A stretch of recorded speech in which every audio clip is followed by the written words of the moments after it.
Good morning, good morning. Just going to allow some time for folks to come in and settle. The thing that I absolutely love about these gatherings is actually more for you than for me.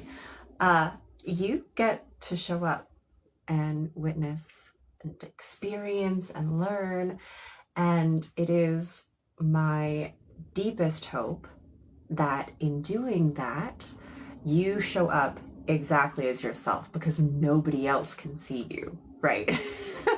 You have the safety of your screen and your keyboard and the little space you're in, and I am here to provide for you. Now, hopefully everyone can hear me. I'm recording in a couple of places so that we can make sure that this replay can be put out today. So while I just give everyone a few more moments to come in and settle, we already had life today, which honestly I appreciate. I appreciate in these conversations the moments that I get to embody my practice, right? So this morning there was a little bit of a scheduling hiccup on my end, and I know that me, 10 years ago, maybe even 5 years ago, would have hit that scheduling snag and things needing to be shifted, and I would have panicked. I would have spiraled, and it would have been this whole thing. But this morning, when life happened, I was able to go, okay, and flow with it and shift. And that is like the crux of the entire conversation today, which is phenomenal to me. Life doesn't stop lifing. It is going to shift and throw curveballs at you at every given opportunity. And I've been hearing the word nervous system regulation thrown out a lot, which I think is beautiful because it allows for acknowledgement. It allows for the ability for people to understand it, because the more the information is out there, the more people that it can reach, right? But then we get caught in this trap, essentially, of I'm dysregulated. And nobody really, it's hard to get a pinpoint on what that means. For a long time, I would hear, oh, I need to regulate my nervous system. And the way that came out was, oh, I need to be able to calm down. And I'm here to put that myth to bed. Being regulated does not mean being calm.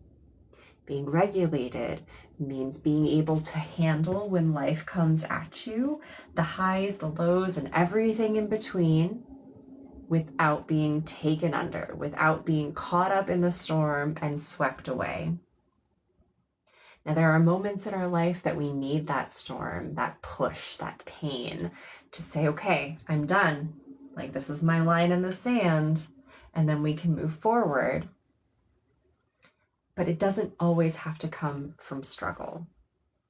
So today, our conversation is on moving from tension, from physical, emotional, mental, energetic, and spiritual tension into a life that's aligned, that you can enjoy, that feels good to you, where you're not pretending, where you're not faking it till you make it. I'll talk about that one later. Where you can show up exactly as who you are, with respect and love and reverence for the people that you're encountering in your life, and not losing yourself in the mix. So taking a minute to join in, to settle in, I'm just going to get some water. If you don't have water, I always highly recommend it. And maybe it's a tea kind of morning. I know parts of the country are experiencing some pretty wicked colds. And then, in the Southwest, there's a heat wave. So do what feels nurturing for you. As with all conversations, you are the expert in your life and your body. I have insight. I have my own lived experiences. And I have almost 2 decades of formal education, but you live in your body, in your life, in your experience, every moment of every day. So if something doesn't resonate with you, by all means, check it. There is no reason to hang on to that just because somebody said so. These are invitations. Okay, so that's number 1. Number 2, if something triggers in you, if something that I say or do kind of throws out a little bit of an alarm, because we're talking about nervous systems and programming, that might be a good point to just offer some curiosity to yourself, to say, why does this bother me?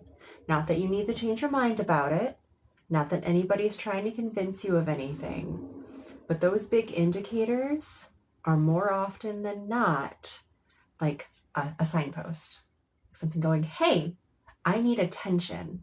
Maybe that attention is, this is completely against my belief, and Tanisha is not, somebody that I can agree with. That's fine. I respect that. Okay. But if that indicator is saying, this is an old program, this is an old script, an old belief running in your head, and it's being challenged right now. And challenge can feel scary and uncomfortable. So in those moments, when you feel stiffening of your body, maybe you feel your body getting a little hot, maybe you get flush, noticing how you respond, what you respond to, and why. Okay, now I am going to take a drink and then we'll get going.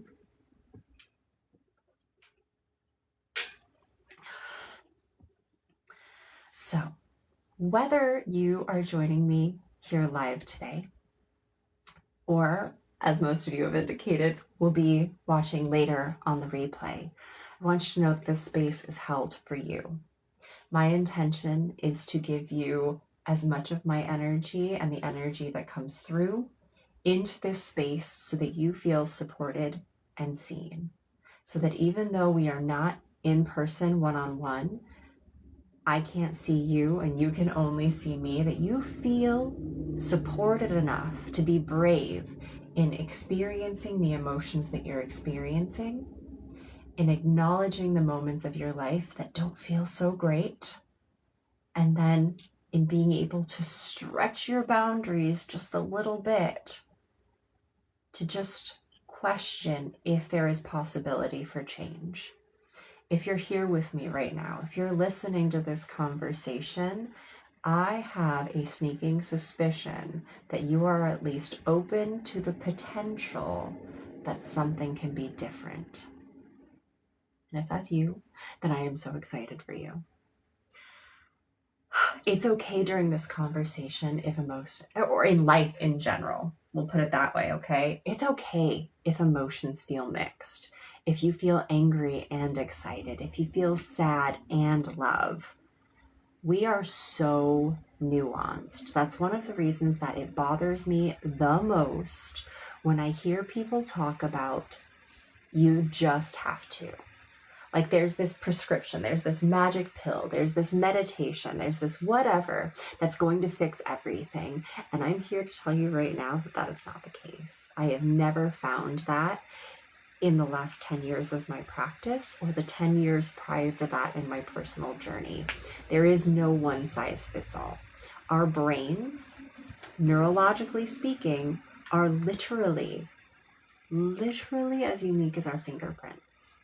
Okay, so when you experience something and you have a reaction, a response, a lesson that you take from it, a story that comes from it, because we are constantly writing stories, So if you experience something and you take something from it, and somebody is sitting right next to you and experiences that same thing, they are going to take something completely different from that experience because they are a different person. We are our own universes.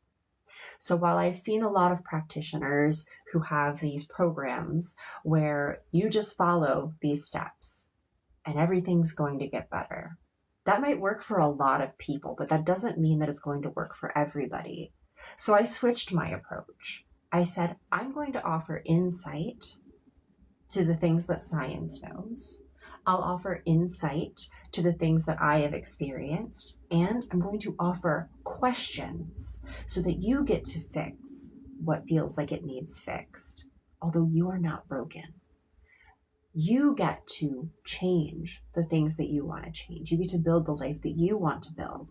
If you want to be a garbage truck driver, if you want to work at a fast food restaurant, if you want to go be a humanitarian and help people for no money, like, it doesn't matter what you do, it's the why. It's the why behind it because it shows who you are.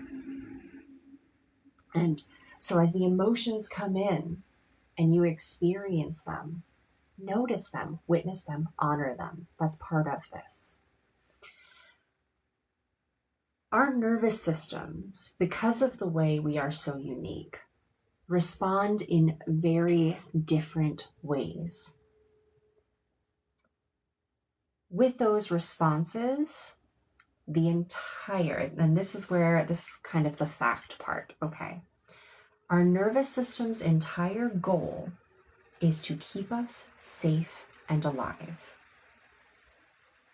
That does not mean that part of its goal is to keep us safe, alive, and happy. Happiness has nothing to do with being safe and alive from our nervous system's perspective. So when our nervous system perceives something as a danger, as a threat, it's going to signal very loudly, and we will start to adapt our entire life around it because it has said that's dangerous. And that doesn't always mean danger in the ways that we logically conceptualize danger. We know that there is a difference between a physical danger of someone who could harm us and an emotional danger of having our feelings hurt, of being embarrassed. But our nervous system does not understand that. So your experience of a situation might be, oh, that's cool. Like, that happened. That was stressful. That was scary even, but I'm cool.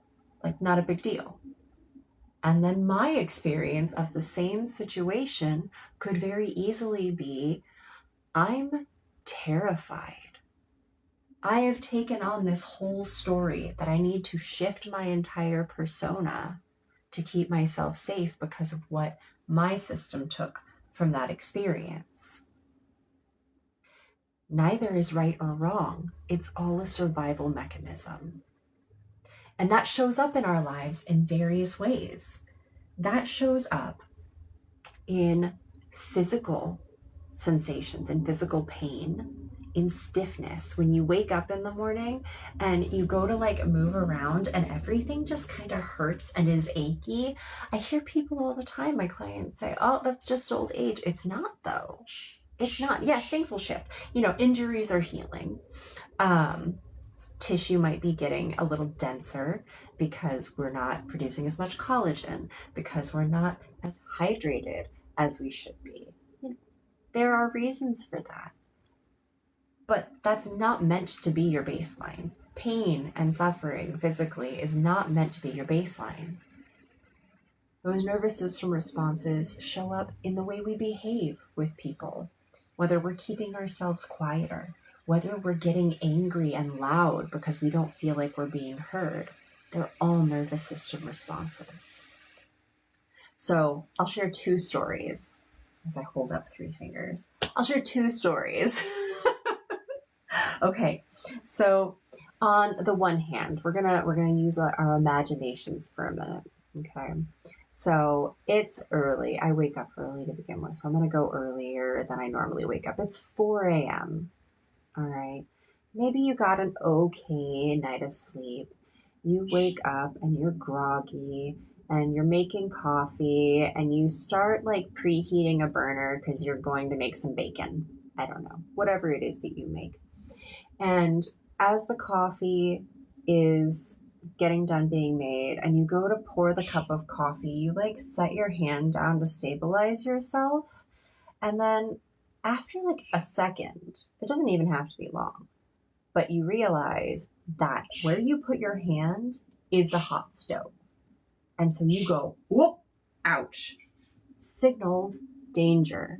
Your body responded to the input of the danger.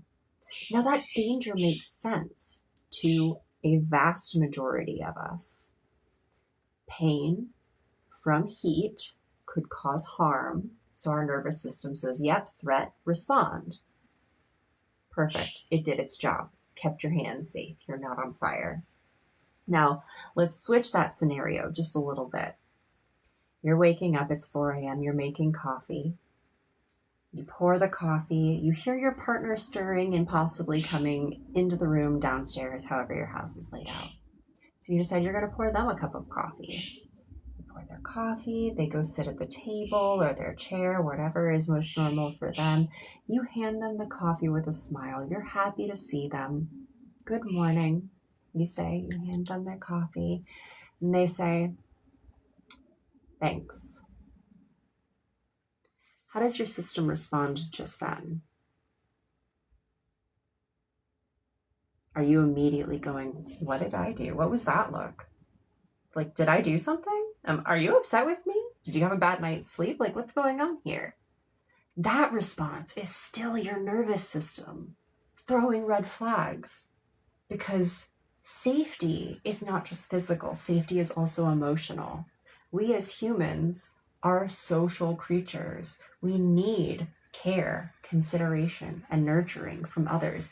Even the people who self-identify as hermits or introverts, like I'm fairly introverted, believe it or not, I still need community and care.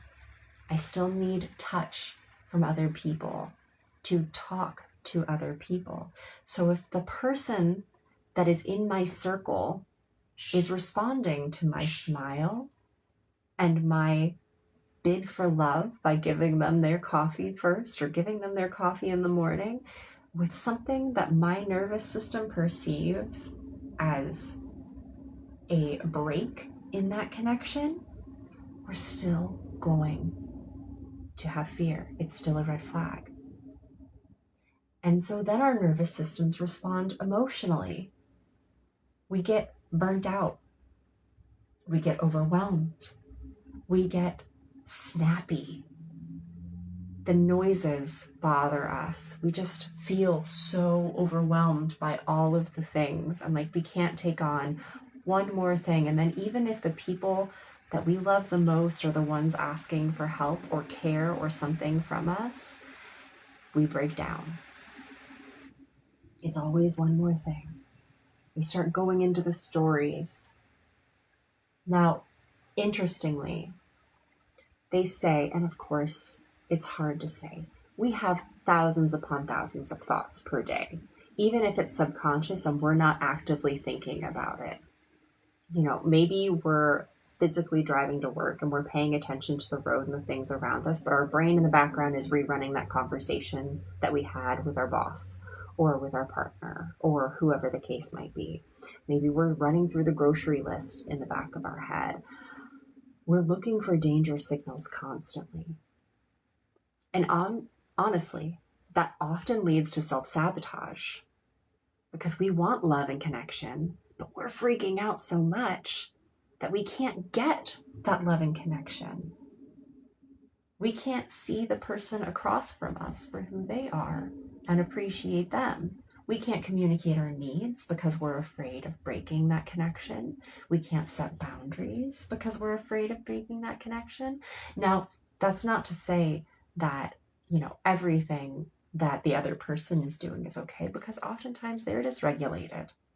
We're in a society that pushes productivity and performance as value. And when we need a minute, when we need to be us, when we need to show up as ourselves and be silly or be tired or whatever the case might be, we're shamed for that. And that's dangerous. And so we often find ourselves crying on the bathroom floor in the middle of the night, snapping at the people we love, taking bigger breaths and clenching our jaw at work. It shows up everywhere, and it all comes back to the nervous system.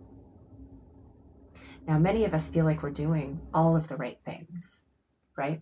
We're going to therapy, we're journaling, we're meditating, we're,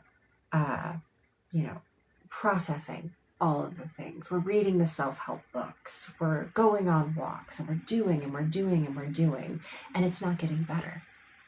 It doesn't feel like anything's working. And sometimes it takes time. Sometimes it takes a better therapist, somebody that can see you and connect with you a little differently, because we all communicate differently. Again, nervous system. Maybe though, and this is where I invite a little curiosity, maybe things aren't shifting because you're not getting to the root, because you're not getting to that wound. And that doesn't mean reliving what you went through. That was such a struggle. Again, we have thousands and thousands of thoughts per day. Of those, they estimate about, I'm going to say 80%, because that feels pretty solid to me. 80% of our thoughts are repeated from the ones yesterday. The same limiting beliefs, the same negative stories, the same to-do lists, the same acknowledgments of stress. And if you aren't breaking those, your future just becomes a well-rehearsed past. Our brains are programmed for certainty. That's why change can feel scary. It can feel insurmountable. The word work or growth or development can be like, oh, it's another thing. Oh, I'm so tired. But it doesn't have to be that way. That doesn't mean it's all going to be easy or fun. But in order to experience the range of emotion, the lows come with the highs. The rage comes with elation.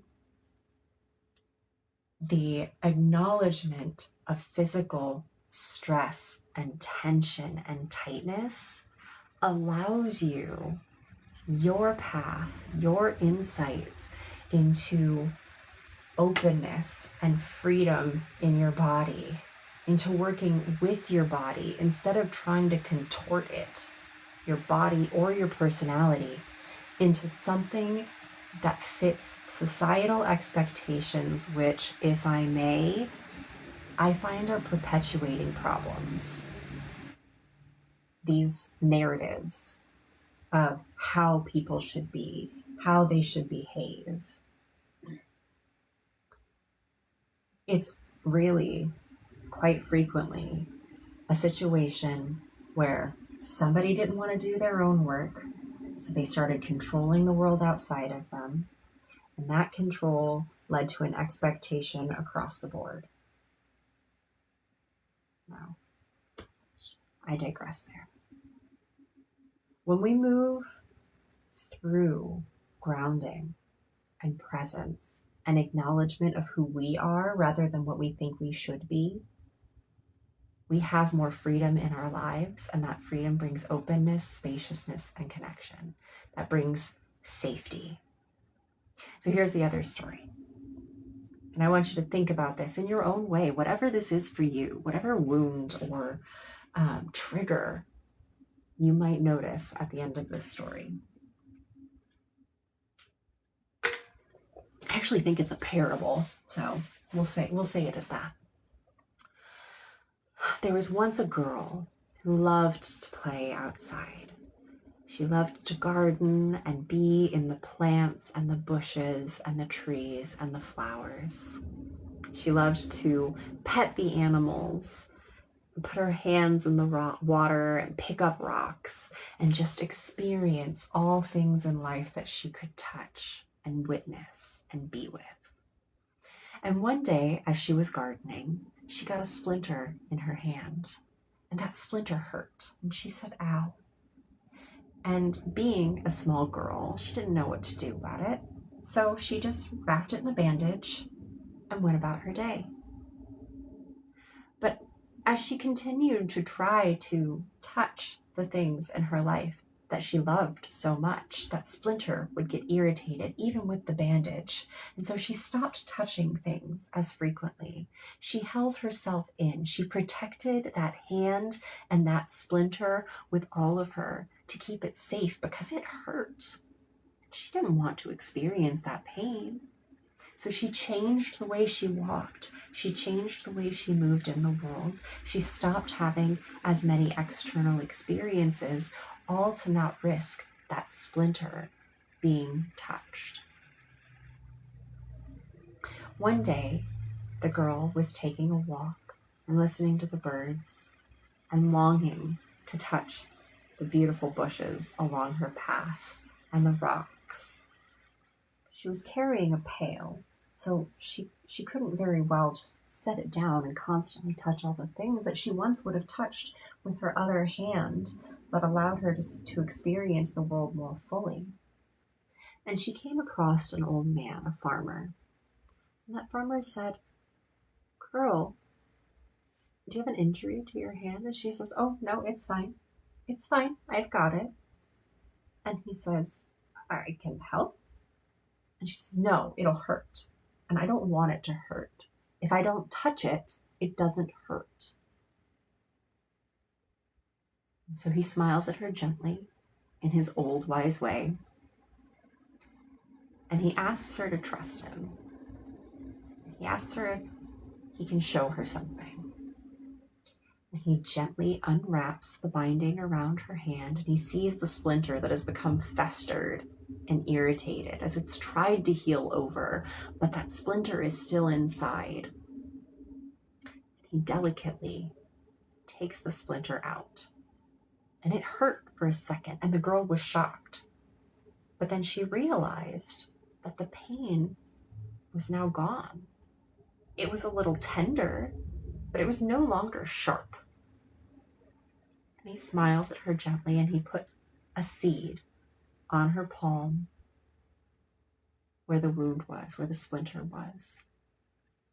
And he said to her, "You have spent so much of your life protecting that wound, protecting that pain, and it has caused you to miss out on so much. Let this seed be a reminder that pain and struggle can be points of growth, and that you don't have to live with the hurt." Is there an area of your life that you notice that you've been holding on to hurt? Maybe it's a story. I know there was a long time that my pain would show up as defensiveness. Somebody I felt like was misunderstanding me. And so I would say, "Oh, that's not how it is. It's not how it is. You're wrong." And then that would trigger their defense, and it would just be this spiral, and I would end up crying and beating myself up. And then my body would start to get stiff and feel like I'm breaking down because I was under so much stress and pressure. When I could acknowledge that those wounds were there and that I didn't have to live with them anymore, I was in a different situation, then things could shift. But they couldn't shift until I started feeling safe in myself.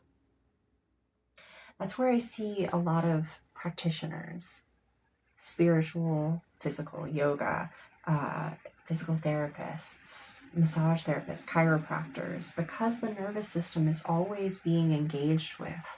In talking to each other now, we are engaging in your nervous system. The things that you are bringing in, the sights looking at my face, the tone of my voice, my energy, because communication is only 7% verbal. It's only 7% the words that I'm saying. And then somebody says, well, I hurt. My shoulders are stiff. And then a massage therapist, well-meaning as ever, says, well, okay, I'll just push on the muscles and I'll make them relax. I'll make them soft. I'll make them tender. You know, if you think of like cooking, you cook some meat, you need a tenderizer, you beat it up. You've broken that tissue. You've forced it into submission. The problem is we're alive and our nervous systems are still connected to these muscles that are being beaten up. And so if our nervous systems are still saying, but there's still danger, I'm still feeling safe, then it's going to be tender while the muscle, the tissue heals, and then the stiffness is going to come right back. On a spiritual and emotional level, I see practitioners who are saying, go into the depths. Now, don't get me wrong. I'm a Scorpio. I love me some depth. I love the shadow work. I love those deep acknowledgments of the struggle and the raw reality that is this human life. Love it. But oftentimes we chase pain because pain is familiar. Our nervous systems get so addicted to pain. And so we keep bringing it into our lives. If you look at the laws of manifestation, our subconscious, the universe, as it will, whatever you call it, doesn't understand negatives. So as we're saying, I don't want stress. I don't want this kind of person in my life. I don't want people who take advantage of me. I don't want physical pain. I don't want tension. The universe is going, you want stress, you want pain, you want physical tension. You want people who don't appreciate or understand you, because it's just hearing those, your nervous system. Now, here's a brilliant part. I love this. We have a part, and this is where I try to bridge science with spirituality, okay? There is a part of our nervous system called the reticular activating system, the RAS. Now, the whole function of this system is to look out for things that we think are important, that our system is saying is important to us. So, a fun way to note to kind of acknowledge this system is when you want to buy a new car. Okay, we'll use a new car. So you say, I want a yellow Lamborghini. I'm not a car person. I don't really care. You pick whatever works for you. Okay, so you say, I want this car. And then you're driving to work and you start realizing there's a yellow Lamborghini. And there's a yellow Lamborghini. And when I went to Costco the other day, there was a yellow Lamborghini. How weird is that? Everybody's getting yellow Lamborghinis. Fact is, those cars were already there. They were. Your nervous system, your RAS, just started picking up on them because you said, that's important to me. Now, the way that works with fun things like looking for cars, it also works for struggle because we love to be right. Our brain loves it. So if we're saying, nobody appreciates me, everything, or a majority, you can't live in the like absolutes. So many of what the people around us are going to do are going to show that they don't appreciate you. Your brain is going to go, see, told you so. See, told you so. We suck. And just this evolution, the snowball effect of struggle, pain, of internal torture and suffering. Even the things that don't feel good are familiar, so we stick with them. We keep going back to it. The addictive habits, the bad eating, the not working out, whatever it is for you, you go back to it because it's familiar, and familiarity is comforting. The fact is, we can't fake it till we make it. You have got to build a foundation of safety in your system before anything can shift. So when practitioners are saying, go do your shadow work, go into catharsis, do a breath work session that you're going to have this big cry, you're going to scream, you're going to feel all this rage, and then you'll feel better. Well, you might feel better for a minute, but that underlying safety structure isn't there. And your system goes, well, now what? Now what do I do? I cried. I remembered this thing that was so stressful, that was so painful for me. And I cried and I screamed and I yelled at my partner for all of the things they haven't done. And I felt better for like 30 seconds because the lid wasn't on that bubbling cauldron, wasn't overflowing. I finally released like a volcano, and then I hurt everyone around me. And now what? Well, there's no safety, there's no structure, there's no foundation. So we're going to go right back to believing those things and feeling those things and remembering those things. And they'll continue to manifest in our lives physically, emotionally, spiritually, mentally, and energetically. So while I've already been talking your ear off, that is the foundation for today's conversation. We can't fake it till we make it. Putting a smile on your face every day and pretending to be happy is not going to help you be happy. The things you are experiencing in your life that are a struggle for you right now are symptoms. Let that sink in for a minute. They are a symptom of living the life that you don't want, that is not aligned with you, but you don't know how to get out, and that's okay. There's no shame in that. I don't shame you at all. It's normal. We're not taught emotional intelligence. We're not taught how to care for our bodies well. We're not taught how to really even be in relation with other people. Most of us, a lot of people that I've experienced in my life and my personal experience as we've gotten into the way society functions today, your whole identity becomes built around not inconveniencing other people. When you need a cup of water at 10 o'clock at night and your parents go, it's past bedtime, and your body's saying, but I'm thirsty. And they're saying, you need to be asleep right now. This is my quiet time, or whatever the case is right for you. You don't get to listen to your own body because that would be inconvenient for somebody else that's breaking the rules. You can't speak up when your parent hurts your feelings because that would be disrespectful. You can't move your body when you're achy because that's distracting. You're meant to sit, to be quiet, not rock the boat.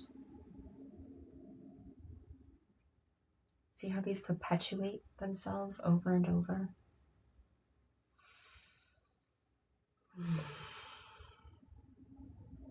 So today, in having this conversation, we're bringing awareness. Bringing awareness to the things that are, to what might or might not be working. Because again, I'm not going to tell you what things are and aren't for you. You're the one in your body. If you want to wear high heels every day and that feels good for you, if your body appreciates that, more power to you. If you want to show up in the world in a pink unicorn outfit and that's what you want to wear every day, more power to you. You get to be who you are. You get to surround yourself with people who appreciate that about you and who call you out in the times that you're stepping on them. Because it's a two-way street, right? We have to change. We have to change, and we have to ripple that change outward. If we expect respect and consideration, we better be giving it. So as we bring awareness to these parts of our lives, these parts of our bodies, of our personalities, which are usually, again, a well-rehearsed past. Most of your beliefs in life are cemented, at least partially, into your brain, into your personality by the time you're 8. The beliefs of who you are, who you should or should not be, how you should or should not behave by 8. And then by, again, mixed science, 30 to 35, those become cemented in. You've rehearsed them over and over, these scripts, these stories, these ways you're supposed to be. But the beautiful thing, whether you're experiencing physical or emotional pain, spiritual pain, tension, confinement, is you still have a choice. Every moment you get to choose.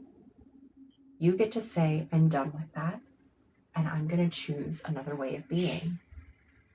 I'm going to choose another way of living, of showing up in the world for myself and for society as a whole, however deeply you want to connect with that.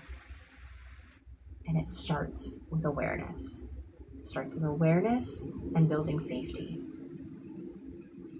So, how does nervous system regulation or dysregulation show up? Oftentimes, and not always. So again, see where this resonates with you. Use your own discernment. And then there could be more, right? This is a very generalized conversation in this sense. It might show up as fatigue, in shutdown, anxiety, anger, fear, in mental looping, in scattered thoughts, in not being able to finish a sentence because you forgot where you were going, in having a conversation with somebody and something about their energy or the way they're responding just doesn't feel like it's sitting well, so you just shut down and you stop talking because it doesn't seem that important anymore. You quiet yourself. You put on a mask and become who they want you to be, how they make you feel safe, because you're being seen then, even if it's not being seen for yourself. It shows up physically.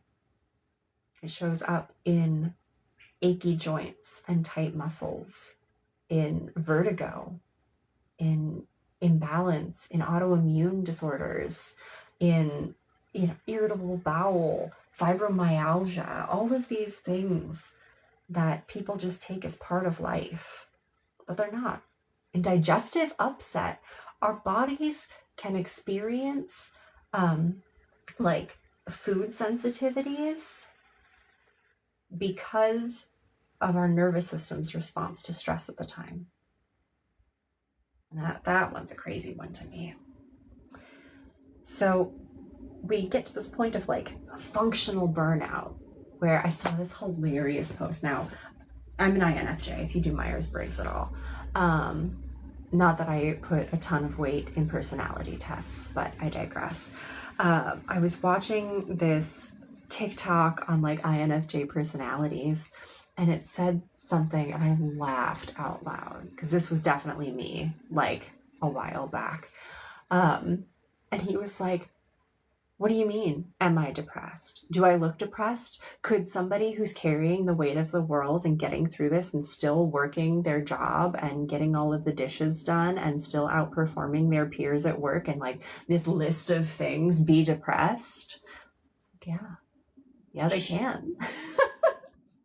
We just try to convince ourselves that just because we're still getting out of bed every day, just because we're pushing ourselves through it, that we're not struggling. That becomes functional burnout. We're still burnt out, and eventually our bodies, our immune systems are going to be like, you need to stop, homie. Like, full stop. You need to knock it off, and you're going to get sick. You're going to get a cold, you're going to get the flu, whatever the case is, you're just going to feel like crap. You might get an injury. I see a lot of inflammatory issues start happening when people are under stress and burnout and fatigue. So they'll get like plantar fasciitis, where the connective tissue on the bottom of their feet becomes inflamed, and then they can't walk. They'll get a low back pain, SI joint issues. They'll get frozen shoulder. Like, there's so many things that show up physically because our nervous systems are stressed. We might become hyper responsible, where we're just saying, I have to keep taking things on. I have to do more, I have to read more, I have to care more, because we're trying to control everything around us because that feels safe if we have control. And then ultimately we end up in a state of self-neglect where we're not feeding ourselves, not nourishing food. Maybe we're going through the drive-through because it's convenient. We're having 6 cups of coffee instead of getting a good night's sleep. We're bottling up all of our emotions and then snapping because we're not having the vulnerable conversations. It becomes this vicious cycle. And we're trying to override what's happening because, again, we're in a world of logic, of doing, of performance, productivity. So we fake it till we make it. We push ourselves through. We pull ourselves up by the bootstraps. That's not sustainable.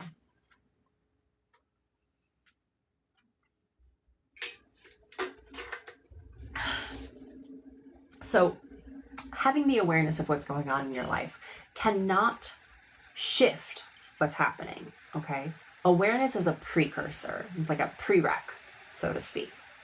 When we're aware of it, it's not going to change how we feel about it right out the gate, okay?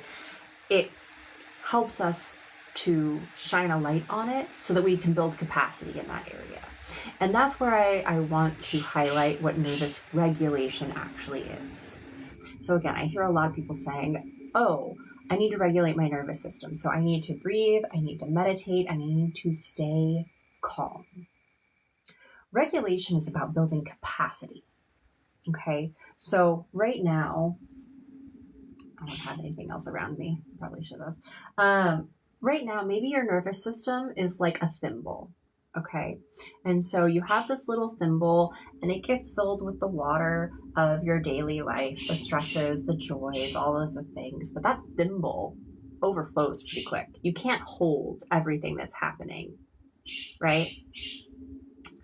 And as you build capacity, you build your thimble becomes a big ass jug. Pardon my language. You get to breathe. It becomes flexible. It says, I can manage the highs and the lows, the hard and the good. Everything's a perception. I can take it and I can let it move through me. I don't have to hold on to the stress. I don't have to cling to the good because there will always be more. I can be flexible physically and emotionally. That doesn't mean not having boundaries. Okay, I want to say that one loud and clear. It's being who we are outside of our labels, of our tasks, of our obligations. To be able to show up in the world and sit with somebody else. You know, so like as a parent, I'm often met with my kids' emotions. And as I'm in a regulated state, I can sit with them as they process their emotions. When they accidentally left their favorite jacket at school and it's so hard. Now, as an adult, many of us might say like, kid, it's a jacket. Get over it. Like, seriously, why are you crying right now? How many times have you heard that? Like, I grew up in a generation of, I'll give you something to cry about, because your emotions as a child put more stress on the adult, or the adult couldn't relate because they've got so much stress going on in their lives that the lack of your favorite jacket seems laughable. But that's not to them. Like, that jacket was important to them. Just like maybe your phone is important to you. Whatever it is, you know? So I can sit with my kiddo and say, man, that jacket was really important, and let them feel those feelings. Now, fun fact, as I don't know how they've done this science, but they found that the emotion itself only lasts for 90 seconds. Can you imagine that? 90 seconds of pain, of rage, of sadness. And then the emotion itself chemically has moved on through. Everything else that we keep is the story, the why, the it's so unfair. So I can sit with my kiddo, knowing that I'm stable, that their emotions are valid, and hear them talk about that jacket, and then offer them the resilience of them being able to go, yeah, I am upset I left my jacket at school. And they can see a way forward. And I can get it on Monday. And I still have warm clothes to wear. That one was my favorite, but it's not the end of the world. Hearing other people's emotions. When my partner doesn't like the way that I talk to them, I can acknowledge what I've done wrong. Do I always get it right? Absolutely not. I will try to explain myself to be seen. And that doesn't always work because they're not feeling seen yet. And that person's important.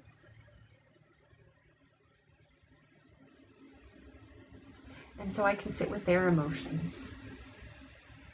And I'm not bottling mine up. Both get to exist. Healing doesn't start with pushing. It doesn't start with doing more, with more stress. It needs safety and presence. It needs to be witnessed. If anybody is familiar, I don't often recommend like books or resources in that regard. There's a lot that's a very nuanced recommendation. There are going to be good things and bad things about any piece of work. There are going to be things that I agree with that you might not, and vice versa. So always use your discernment. But one piece of work that I will absolutely recommend every day that I get the opportunity is The Body Keeps the Score by Bessel van der Kolk. It is a beautiful representation. While it can be very triggering, especially if you've experienced some kind of physical trauma, of understanding how our bodies respond. And if we're not listening to our bodies, then our bodies are holding on to those experiences. And again, the body's response is through the nervous system.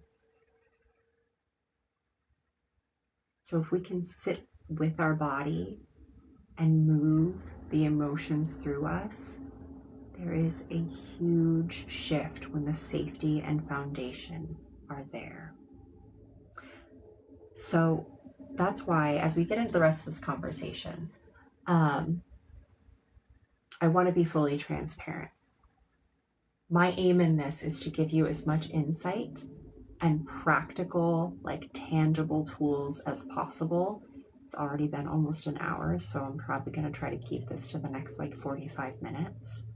And then at the end, I'm going to give you some next steps, because this isn't a one-day journey. Now, that doesn't mean that there's not going to be value here. You can use this for as long as it feels supportive, and then I'm going to offer you something else, a next step. I feel like when I was first starting out, I was left with a lot of now whats, and I hate that feeling. I hate feeling so lost and unresourced, so I don't want to leave you there. Now, got a singing bird. As you build safety in understanding that our nervous system controls everything. It controls our hormones. It controls our emotions, our actual physiological responses, the chemical responses. It controls our body composition, the way we show up in relationships. Because again, if you were here at the beginning of the conversation, your partner gave you a look when you handed them coffee that made you say, "What was that about?" That's your nervous system. And it is 100% going to affect how you show up in your relationship, because you're on danger alert now. The nervous system controls our pain, our stiffness, our mobility, because it's trying to keep us upright. It's trying to keep us safe. It controls our immune system. There is no aspect of our reality that our nervous system does not touch.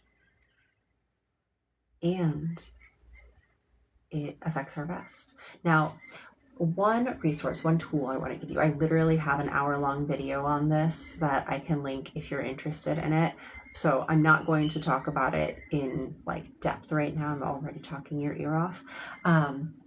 But all of these areas of our life that are showing up and not feeling supportive are symptoms. Okay, they're flags that our nervous system is off.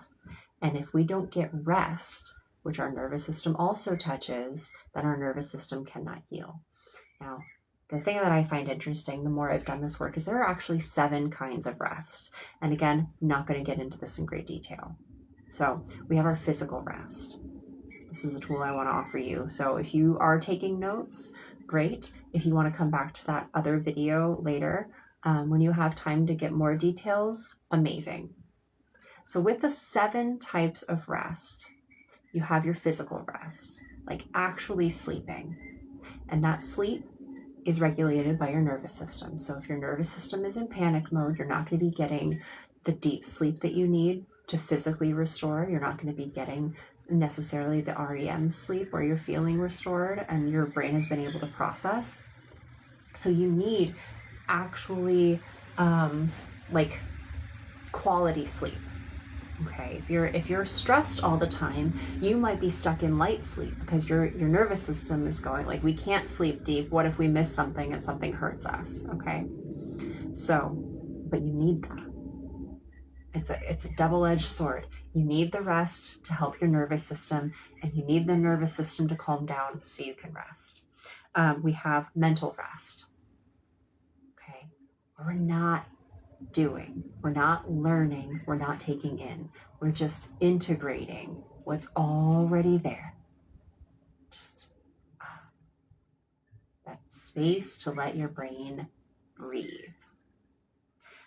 There's sensory rest. We spend so much time with constant input. It's funny, I was having a conversation with my kids the other day. I'll digress just a little bit here. And we were talking about the differences of when I grew up versus now. Nowadays, it's like my kids have a hard time going to sleep without music sometimes, or like some kind of white noise, a fan, whatever the case might be. There's lights always on. There's car noises. There's TV noises. There's phone signals going off. There's like multiple kinds of colors of lights. There's so much sensory input that I didn't have growing up. Like I would just go outside and listen to the birds and feel the wind when I could, and like it was calm. There wasn't a lot of traffic on my street. So when we can take those moments of sensory rest where we're just turning down the input, maybe you do still need to be on a device, but can you silence your notifications? Like maybe just so the sound isn't coming through, you can still see them pop up. Can you dim the lights? Do you really need 6 lights on in the house, or is the light through the window enough? Just allowing our senses to calm down. We need creative rest. Like literally stop trying to produce things. So many of us are creators in some way, shape, or form, whether it's content, art, things for work, things for our kids, like clothes, like we're doing and pushing out all of the time.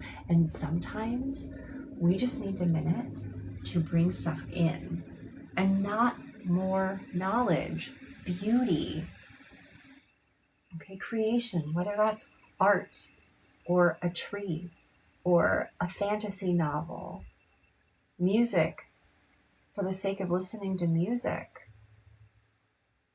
just bringing in things rather than trying to push out creativity. We need emotional rest.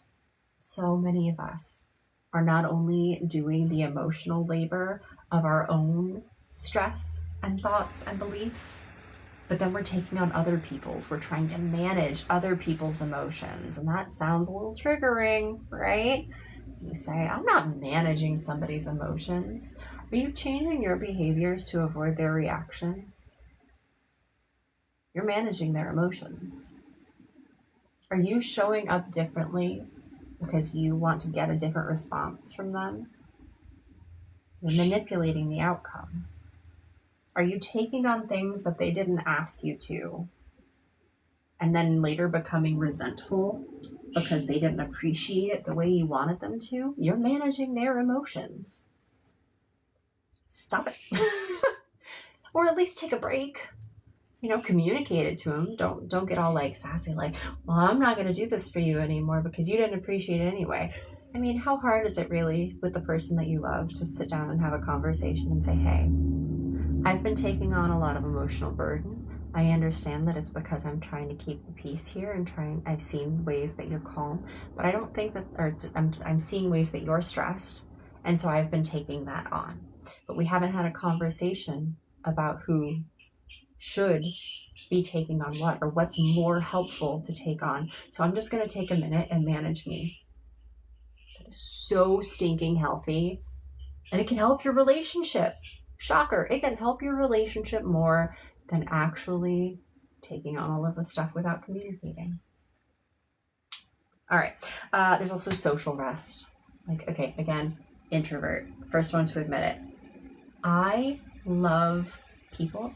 I love going to the store and talking to my grocery clerk and one of the other shoppers at the store. I love going to Costco and thanking the sample people and asking how their day is. I love talking to old people on the street. I love talking to my clients. I love them. And then I need a break. I need a break from peopling. I need to come back to me. I need to recenter. I need to reset. That's okay. We need to manage ourselves. And sometimes that means rest. Sometimes that means doing nothing, staring at the ceiling, whatever that looks like for you. And then spiritual rest. Now, spirituality does not mean religion, but it can, right? That's the thing about words and language, is there are nuances and connotations that get tied with our past beliefs. The definition of a word may not be what somebody means by that word. So when I say spiritual, I just mean whatever you connect with that feels higher than you. Oh, I need to fix that. Oh, I pushed the wrong button. There we go. So maybe that's meditation. Maybe that's prayer. Maybe that's mindfulness. Maybe that's presence. Maybe that's just sitting with your heart. Maybe that's sitting with the sun. But taking time that you feel fulfilled. I've known a lot of people in the Christian religion, the Christian belief system, that go to church on Sundays because that's what they think they have to do. But it doesn't nourish them because they're like, I've got church on Sunday. It's at this time. It's really inconvenient at this time. Well, love, can you connect with Christ? Can you connect with your God any other day when it does feel nourishing to you? Because otherwise you're not getting that spiritual rest. You're not getting that connection and nourishment from your spirituality. If it's another chore or an obligation, you're triggering your nervous system and your stress response. And that's not going to help anybody. Water.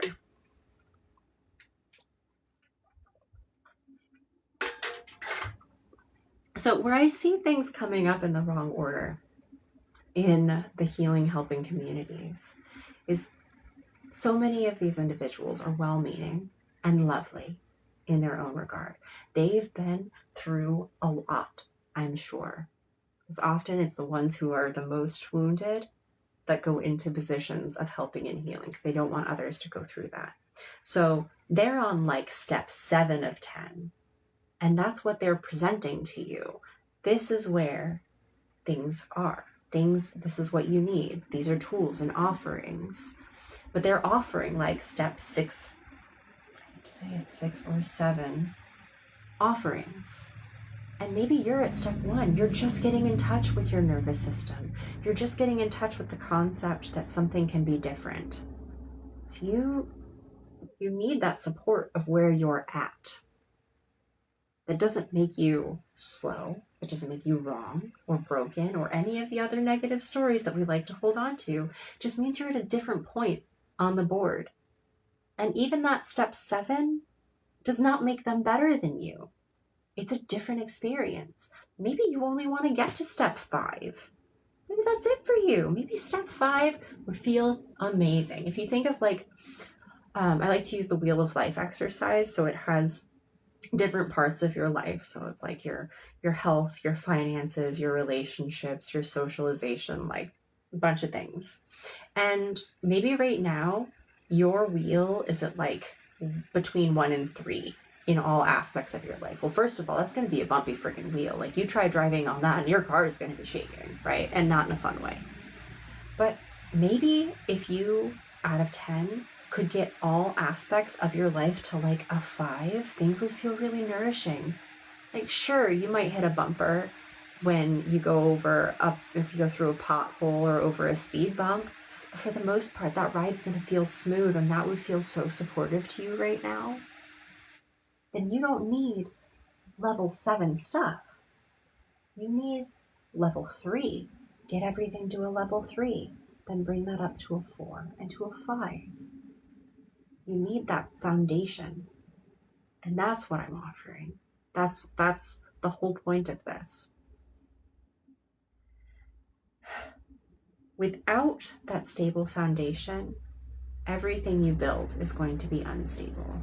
You're essentially putting like duct tape on the holes of a balloon house, or you're building a stick or a brick house, but like the foundation is like this, and so you're building a wall here and you're building a wall here, and by measurement the walls are the same size, but your house is sitting like this, and then you try to put on the roof and things fall off.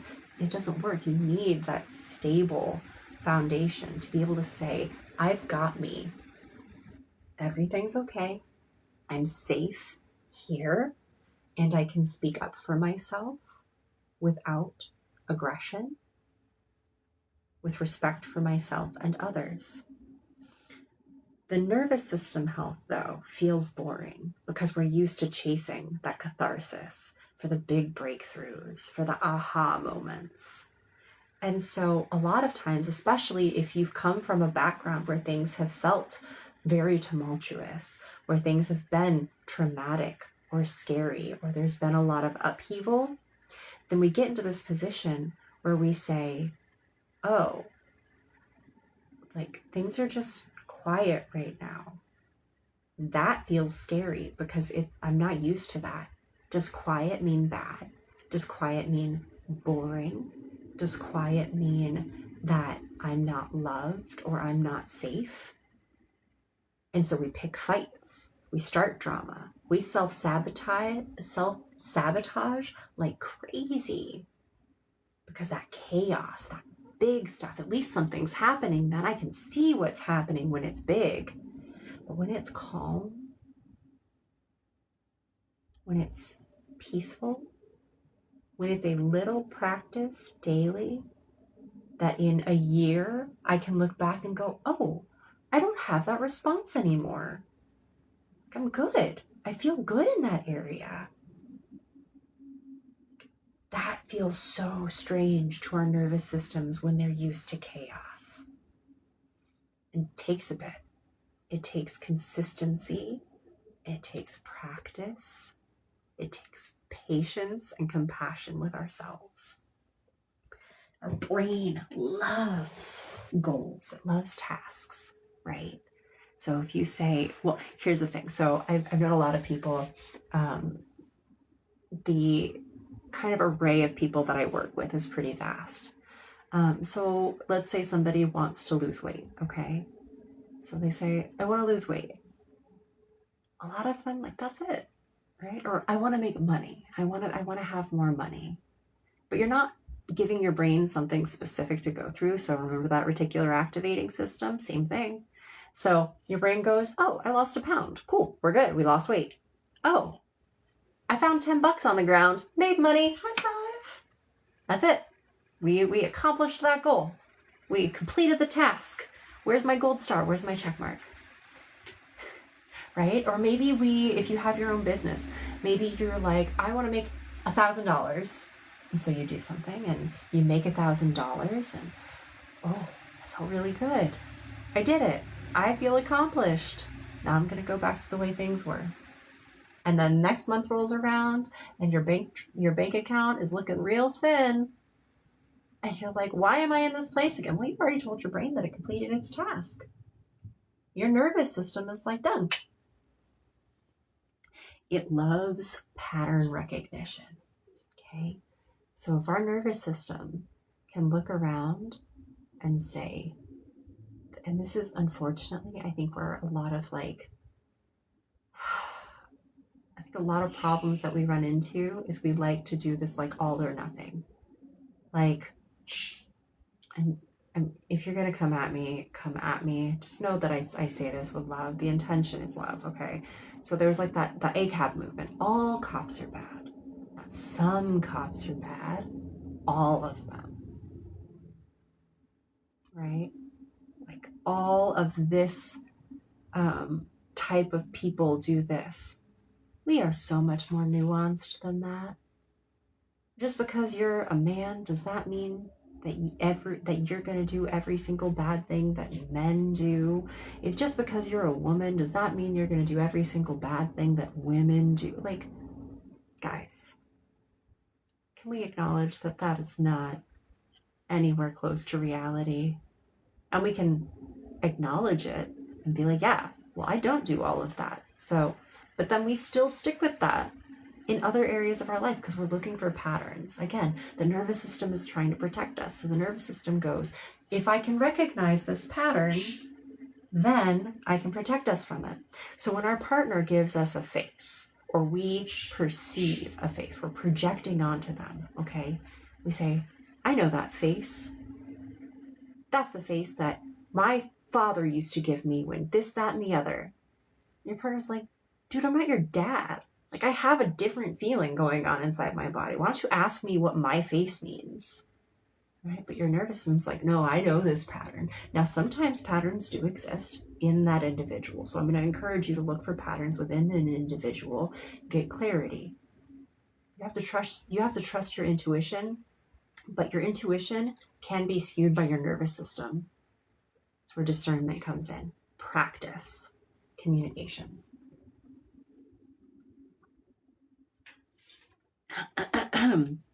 Our brains also love ritual, and that one's my favorite by far.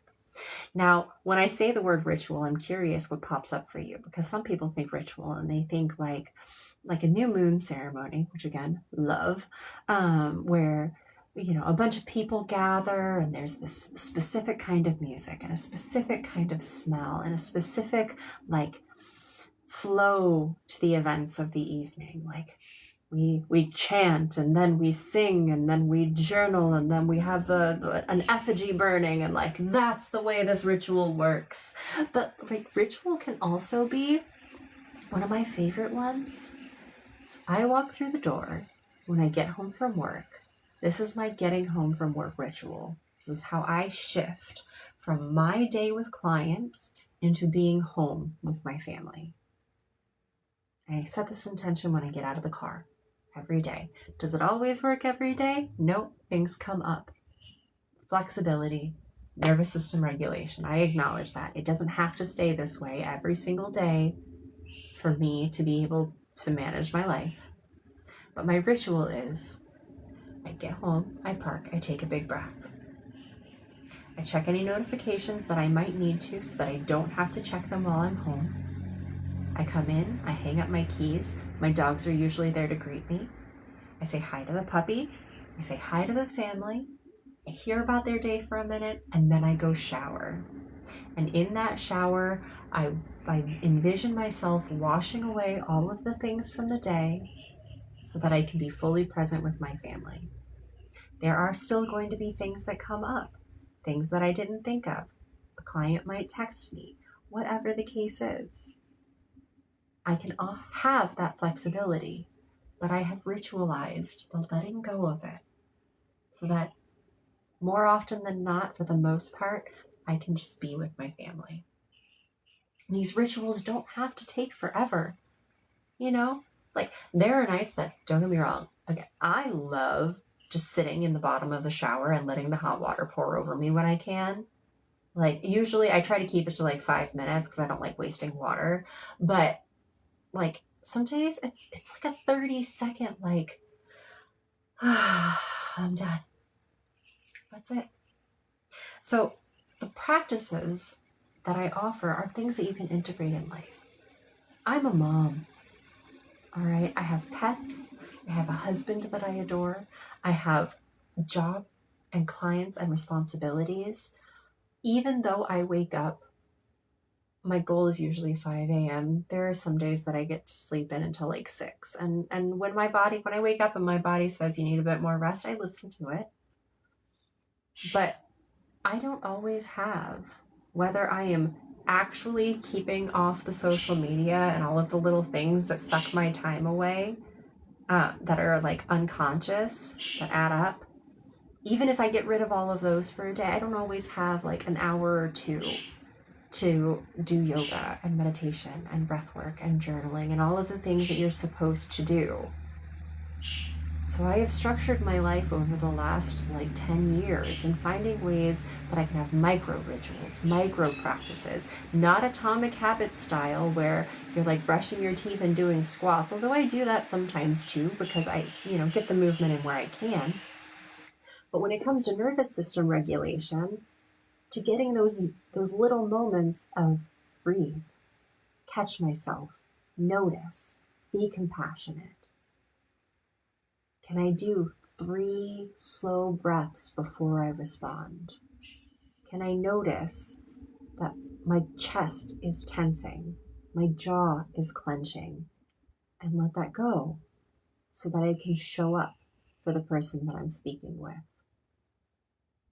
So I'm going to invite now, I promised that this would be an experiential conversation, and I've been talking a lot, and I hope I've added some value to your brain because the brain likes information, so I had to make sure I address that first.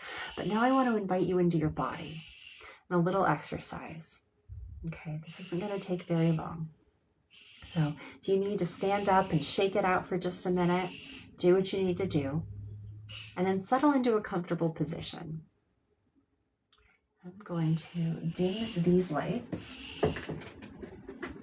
I gotta stand up to do that. All right.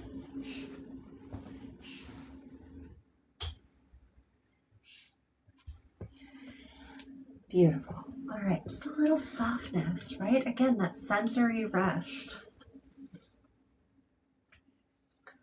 So settling into your body, arriving in this moment, this very moment.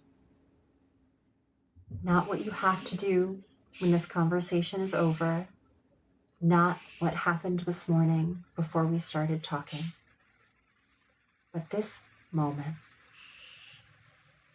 If you want to take a moment to look around you, to notice the colors without any stories, just noticing, allowing your senses to witness the temperature of the air on your skin, any sounds that you might hear. I hear my son's bird. I hear the traffic outside. No stories. Noticing your breath as it is. And if you feel safe to do so, either lowering your gaze, like looking down at the floor, softening your gaze, or fully closing your eyes, whatever feels the safest. Putting your hands on your body, wherever that feels good. Maybe it's on your thighs.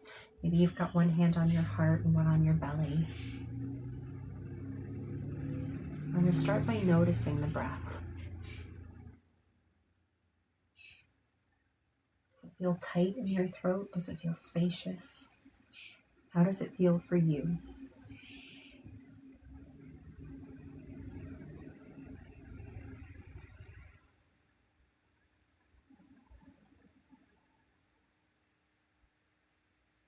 Moving slower than you think you should.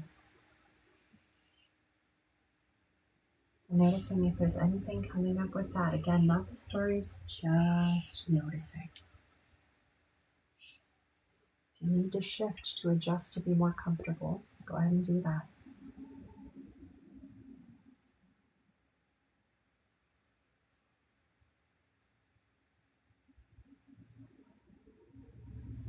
We're going to start a little breathing practice. If this feels uncomfortable for you, then keep whatever breathing feels right.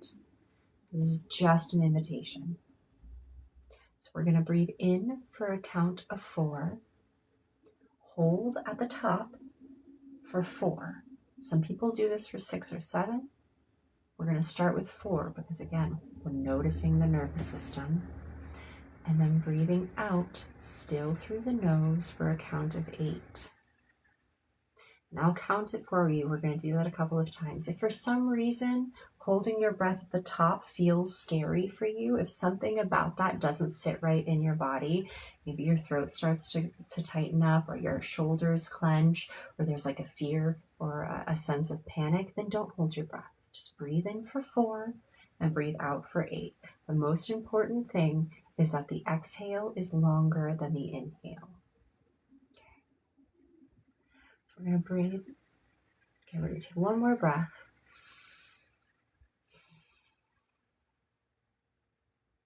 We're going to breathe in for 4, 3, 2, 1. Hold 4, 3, 2, 1. Breathe out 8, 7, 6, 5, 4, 3, 2, 1. Breathe in 4, 3, 2, 1.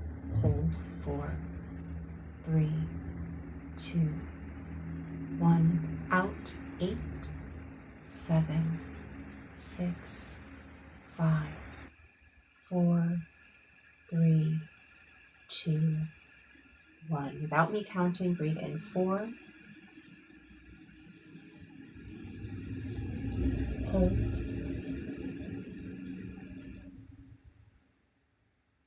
Out.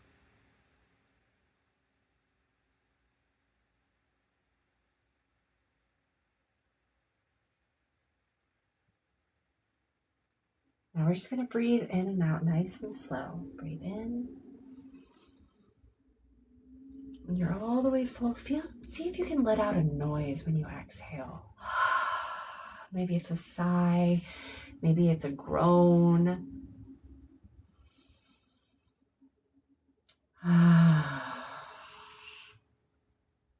Again, in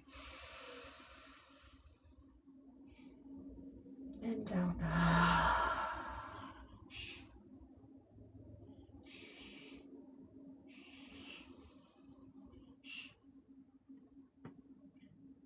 And out.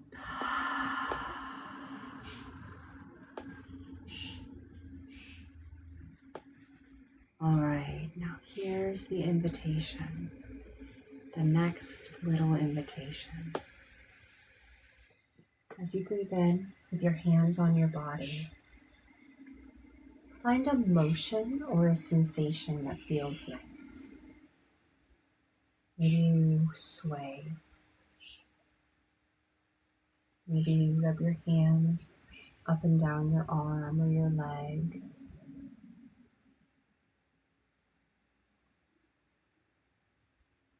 And as you offer yourself that physical stimulation, see how your body responds. How does your mind feel?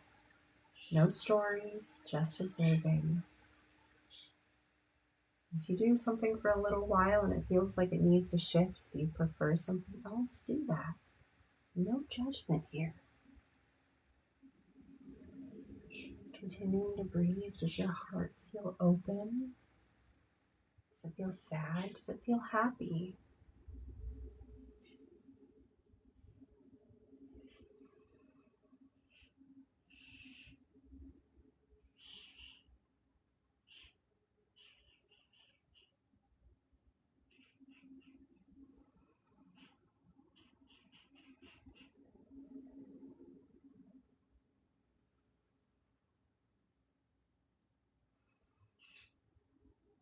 And I'm going to stretch us just one little bit further. I'm going to invite you to put both your hands on your heart. And again, with your eyes closed, keeping them closed, focusing on the breath. Noticing where your body is now. I want you to zoom out just a little bit so that you're essentially floating just above your head. And I want you to look into the future, into a life where if you had waved a magic wand, you wake up and things just feel right. A moment where if something were to come up that could be a little stressful, but you don't feel destabilized.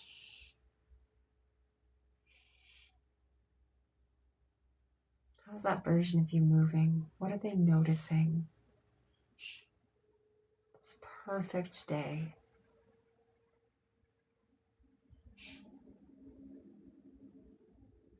Remembering to breathe. Breathing that perfect day into your body. That hope, that energy, that vitality, freedom. You have people around you who love you for who you are, that aren't afraid to call you out on your crap, but you know that's because they love you.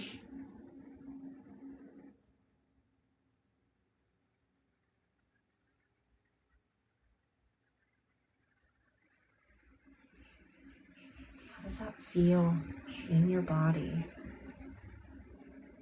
How does that feel in your heart?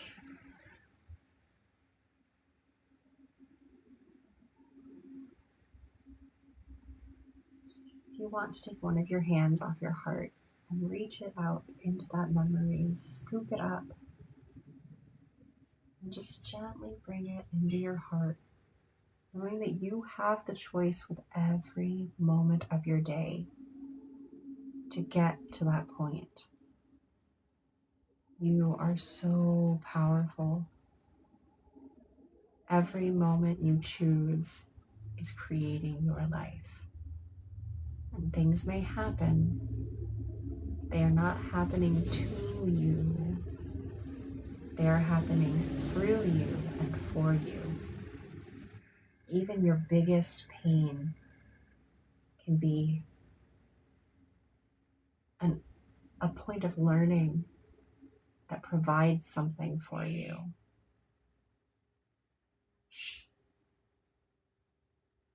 How would it feel to have learned those lessons, to be able to go with the flow?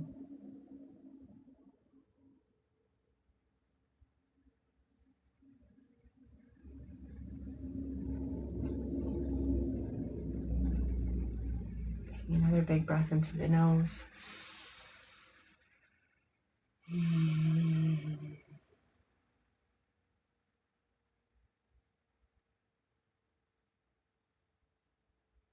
Whenever you're ready, zooming back into your body, just gently opening your eyes, thanking your body for its cooperation in this moment. Noticing what has shifted for you in just that couple minutes.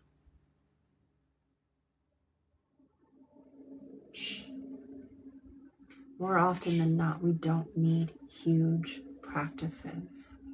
We don't need big catharsis or huge breakthroughs, because those big, loud things aren't sustained. That's why we end up chasing them. We cry. We feel better. We do the same things over again. We cry.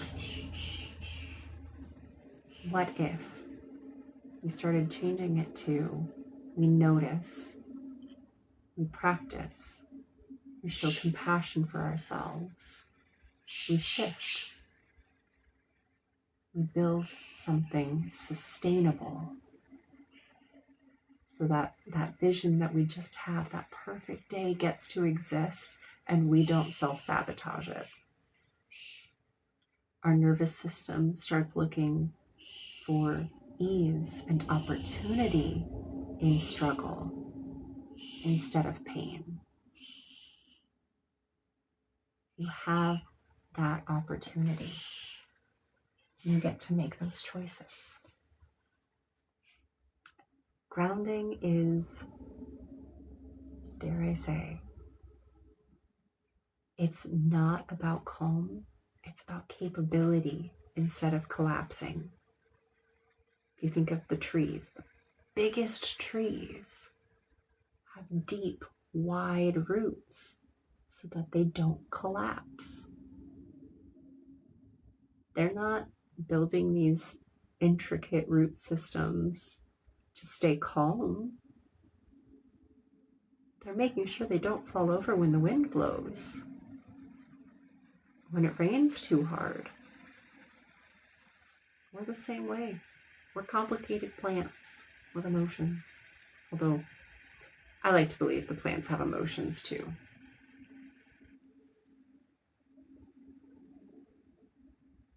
So whatever this brought for you today, I want to first just acknowledge you for showing up at all, for taking this time, because time is our most valuable commodity. We can make more money. We can't make more time. We can shift our time. You know, like if reading a book is really important to you, you can turn off the scrolling, the doom scrolling, to make time for reading a book. We can shift it. We can't create more, at least not yet. I don't know how to. Maybe you do. Maybe you are the person to solve that problem one day. And if you are, I'm looking forward to hearing about that for you. But the fact that you showed up here, the fact that you took the time to witness and acknowledge that something isn't working, and you're ready to shift, even if it's just a little bit. I truly applaud you with all of my heart. Like, no sarcasm, no shame, no shade, like no judgment. Like, good. I'm excited for you. Little things you can do daily after today. Dance. Okay. Find something that you love to move to. Maybe it's something more ritualistic and chanting. Like I love Hai Lung sometimes. Maybe it's something very focused on your gender and how you want to feel as you embody your gender. Maybe it's, just the general masculine and feminine energy that we all have. Maybe it's electronic dance music. Maybe it's techno. Like, whatever it is for you. You got something hard going on? You don't want to do the dishes? Put on some music and dance your way through the dishes. Hum. Humming stimulates the vagus nerve of our nervous system, which signals. We're not humming while we're like fighting a tiger. Although maybe if we did, we would win more fights. I don't know. But it's humming tells our nervous system, like, everything's cool here, we're safe. So if you're like, man, I'm really stressed right now, hum. That 4-4-8 breathing practice that we did together, so helpful. Do it right before bed. Do it right when you wake up. Something that I love to do when I start my day, I try to start my day coming back into my body. Before I start thinking about my to-do list, before I start thinking about notifications, the things that didn't get done yesterday, whatever stresses might be coming my way, intentionally taking the time, I do it before I even open my eyes. As soon as my consciousness comes back to me for the morning, for the day, I go, okay, what do the sheets feel like on my feet? What is the position that my body is in? I don't focus on the negatives. Some things might feel stiff some days. Maybe I worked out too hard the day before or 2 days before. So I say, what in my body feels good? What feels open and spacious? You're training your brain and your nervous system to look for those little glimmers. Again, it's so much more programmed to look for the bad because that's what keeps us safe. So you have to start telling it like a little toddler, right? Like this little thing inside of you and going, all right, nervous system, I see you. Hey, what's that? What's that fun thing? What's that thing I really like? What's that thing I enjoy? That's what's important. That's what we want to focus on. Getting yourself out of that rut. You're not broken and you're not doomed to stay this way forever. If you're struggling, it's okay. The struggle is real. And so is what's on the other side of it. If you can shift, you have to change. And that doesn't mean becoming somebody you're not. That doesn't mean changing your entire identity. That means my favorite visualization of this is just this like multifaceted gemstone with all of these really beautiful aspects of you.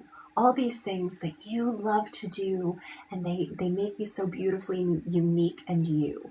And it fell in the mud. And maybe you couldn't find it. Couldn't find yourself. Something happened. And the mud got all over you. And then, the rain came and more mud got washed on. And then it got hot. And so the mud baked on to this beautiful gemstone that is you. And so this is not about changing who you are. It's about washing away that mud and letting yourself shine through again as this beautiful, multifaceted gemstone. So if you took any value from this, so that you can start to rebuild safety in yourself and then in the world around you. So if you try building everything outside and around you, but it's still chaos in here, you're just going to break everything down. So about rebuilding your safety, giving yourself clarity and capacity, and learning to trust yourself again, first and foremost. Then you allow yourself to get into alignment for that transformation. Now, I promised you probably about halfway through this that I was going to give you some next steps. Those practices that I gave you briefly, the breathing, the dancing, the movement, the noticing, are so helpful in that foundational work. We explore that deeper in my Ground and Align program. Now, the reason I say that is because this is a 5-week program, where we're doing embodiment, where we're getting more education, but we're doing more practices. And these practices then get observed, they're embodied, they're integrated. This is not a program where you're going to get a bunch of info dumped on you and you read and you go, okay, that makes sense. And then you close out the program and you go on to the next thing, or you go right back into the old patterns. That's not what this is. Ground and Align is a 5-week program. It's a container to give you structure in moving forward and building that safety.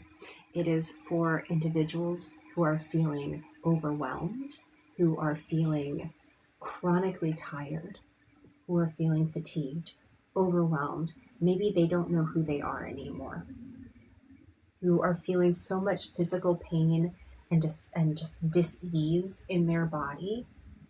Everything's stiff and tight and compressed. They're for people who are just feeling generally high-strung. Maybe you're reactive. You startle easily, or you kind of essentially feel like you're flying off the handle with things that when you look back and you're like, man, that was silly. Like, why was that such a big response? Why did I have such a big response there? That's who this report is for, so that you're not repeating the same patterns and really solidifying those old habits. The focus is on grounding. So again, not calm, but getting centered, on somatic awareness in our bodies, in how our bodies are experiencing the world, because our nervous system is communicating through our bodies, and our bodies are responding before our brain can even register it. It's the same reason we can walk into a room and be like, whoa, something feels off. And then you find out later that that's because somebody was fighting in there earlier. Our bodies are picking up on things that our brain can't process as quickly. So it's about learning to come back to our bodies in relationship with our bodies without shame and without pressure, so that we can communicate together. About building regulation so that we can respond instead of react. and building presence and safety. So when you're washing the dishes, you're washing the dishes. When you're having a conversation with your child or your partner, that's what you're doing. And all of it is done without avoidance or escaping, without needing to get on the mat for an hour, without getting into a fight and then being like, now I need to go on a vacation for a week. Well, my love, you go on a vacation for a week if that's what serves you. This is me saying this with love, okay? You go on a vacation for a week. Your problems are still going to be there when you get back because you're the same. And there's not really another way to say that.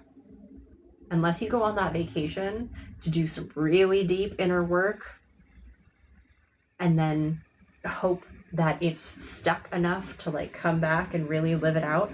I remember there's a story from Ram Dass, who passed away. He was a spiritual mentor, we'll say. I don't think he really like identified as a guru or anything like that, but I loved his work. And I remember during one of his conversations, so his given name, his legal name was Richard Alpert. When he went to India, he was given the name Ram Dass. And so he would come back home after, meditating in like with gurus and doing all of this spiritual purging and this lightness and this like conscious activity, and then he'd come back and he would see his dad, and his dad would say, "Oh, beard's getting pretty long, Richard." He hated being called Richard when his new name that he had taken on, this persona he had taken on, was Ram Dass. So he said in this conversation, like, "Man, being around my dad is really throwing off my vibe." That's because you're running away from it, my love. Like, if you can be all of these things that you want to be, but only in one situation, then you're not really embodying it. And that's the goal here. When you build the foundation, you can embody it. You're not running away from it. You're not bypassing it. You're making it lived experience in your body. This is not, however, I need to shift. This is not therapy. I'm going to be very clear. Therapy is wonderful when you have a good therapist. I am not a therapist. I'm a massage therapist. I'm a somatic therapist, but I'm not a talk therapist or a psychotherapist, okay? So this isn't about therapy. This isn't re-traumatizing. This isn't digging in and remembering and going through the stories over and over in hopes to desensitize you. This program, Grounds and Align, is not crisis care, okay? So if you are feeling like you are so elevated that you're unsafe, I'm going to encourage you. This is good support. But I'm going to encourage you to get help.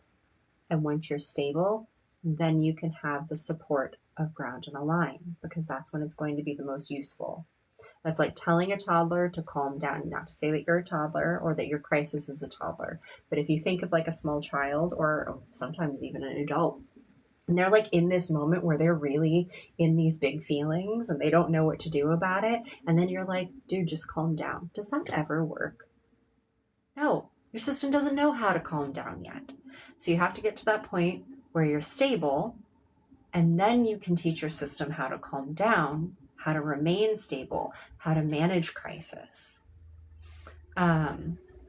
This is not high intensity shadow work.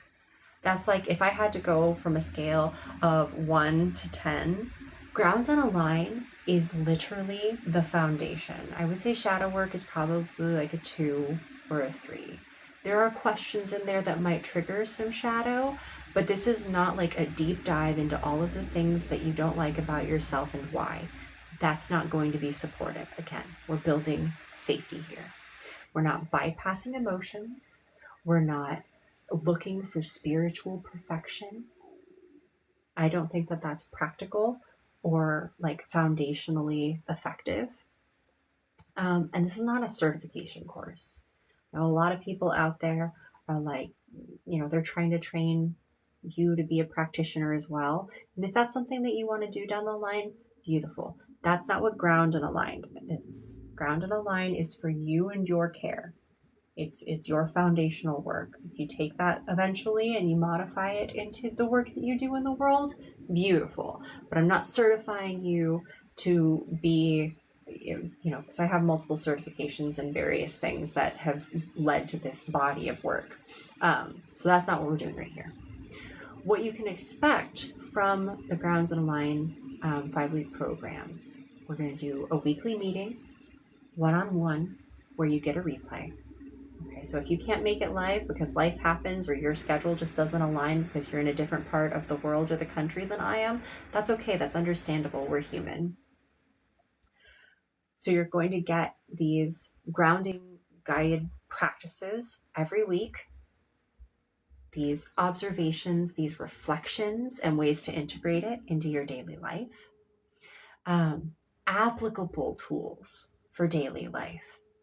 Again, not these, you need to go meditate for an hour every morning. I tried that. First of all, didn't help. Secondly, I needed to move. Grounding or sitting in meditation, quieting my mind and like trying to be still did not work for me. That wasn't functional. Some people it might be, and that's great. So I offer an array of practices in case something doesn't work for you, and you can bring it into daily life. So if you're in the middle of traffic and you're starting to get elevated because maybe somebody cut you off and so now you're angry or now you're afraid, whatever the case might be, so that you can manage it in that moment. And then gentle and self-paced. Okay, even though we're doing it over 5 weeks, again, it's not a certification course. So the intention of these containers each week is to meet in community, to be seen and witnessed and validated, and know that you're not alone in your experiences of what you're going through.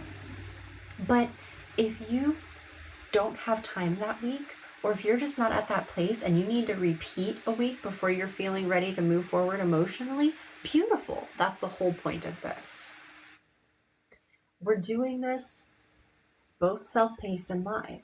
So there'll be Wednesdays that we'll meet, typically an hour and a half. I would love to have some like Q&A where we connect. So I'm going to leave my space open for 2 hours. That doesn't mean you have to be there. And if you have to leave early, again, it's self-paced. You'll have the recordings of it. So again, for 5 weeks, we'll have various modules. Okay, so we're getting into the body. The point of this is to make sure that you can feel yourself, that you can witness yourself. So over the 5 weeks, the first week, we're returning into the body, understanding where you are now with safety, with learning about your nervous system and being able to notice. I know a lot of people who have numbed out physically and emotionally, where they don't really feel anything unless it's like a really big emotion or really intense sensation. So we can come back into ourselves. Week 2, we're starting to notice safety in our emotions. Okay. In normalizing, the activation is going to happen, and that doesn't make us a bad person. We can stay open and witness these activations and acknowledge them without shutting down or feeling like we're losing control or going into like a shame or a guilt spiral. In week 3, we come into somatic expansion and embodiment.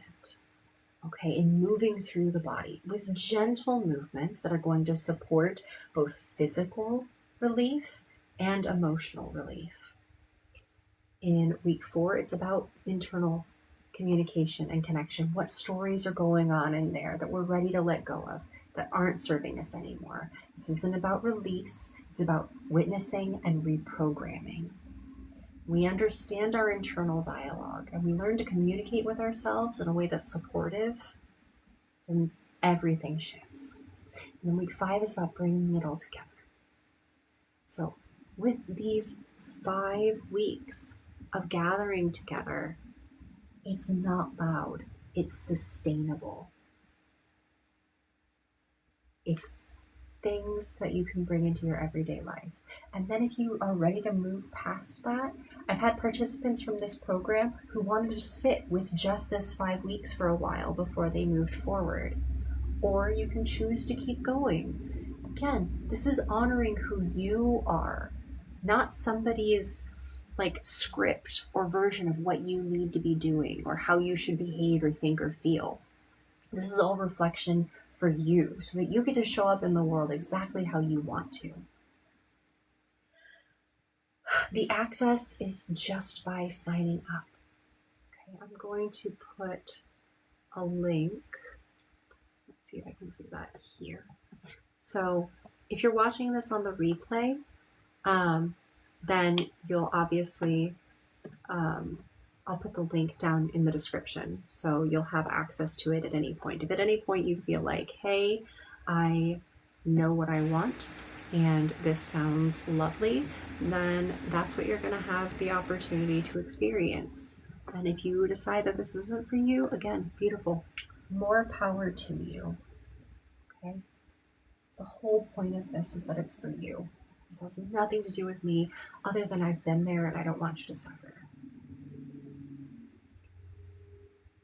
Now, the only aspect of this that I always get questions on is, what do you need from me? I need from you a commitment, an openness, and a willingness to take responsibility for your life, to stop looking to outward practitioners for outside opinions, for other people to give you a yes or a no. And I'm going to ask for that commitment with just a small piece of skin in the game. All right. It's just $125 for this 5-week container and support from me. This is not something that is meant to hold you back. It's to make sure you show up. I've had too many free containers where people just don't, it's not important to them because there's nothing for them to lose. But my love, if you think back to that magic wand, that moment in envisioning what a perfect day would feel like, I just want to point out that if you don't take the steps to change what's happening now, you will lose that. You can't get there if you stay the same. Who was it? It was either Benjamin Franklin or Einstein. It said something along the lines of, you can't solve the same problems with the same thinking that got you here. You have to shift. It's just a fact of the world. But with that, you get outcome, you get opportunity, you get resource, you get increased capacity and clarity in yourself and where you want to go and how you want to show up in the world. You get an increased connection to your body's signals so that you can say, am I craving coffee or do I want coffee because I'm avoiding a nap? You know, like there's so many little signals. Am I actually in danger of my partner leaving me right now? Or is that my insecurities, little head flaring up? You get to understand yourself better.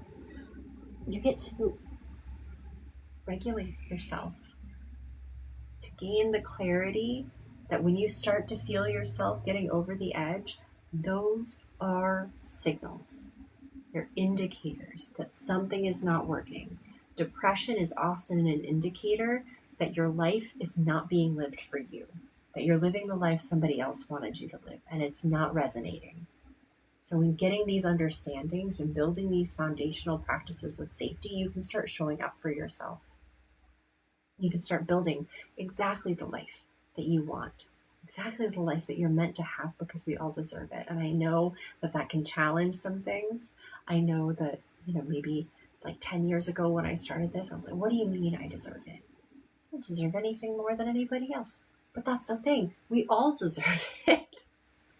And that might be hard to swallow when you've heard negative things about yourself or you've internalized limiting and negative beliefs about yourself. It might be hard to say, yeah, I do deserve to be happy. I do deserve to have more ease in my life.